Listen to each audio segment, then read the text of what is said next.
భావన అంటే ఆయుక్తుడైన వ్యక్తి అంటే సాధన లేని వ్యక్తి తాలూకు అంతఃకరణంలో శ్రేష్టమైన బుద్ధి ఉండదు.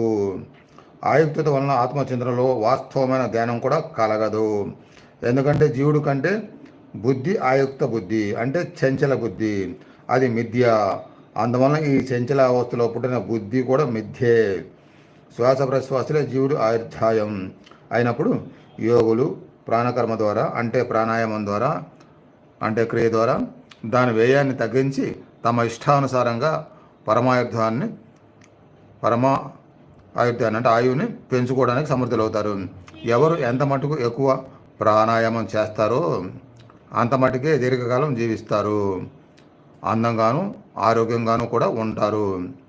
ఇందువలన సమాధి అవస్థే అంటే క్రియకు పరావస్థే మృత్యువుకు ప్రతీక. మన అడిగారు క్రియకు పరావస్థ అంటే క్రియాతీత అవస్థ అంటే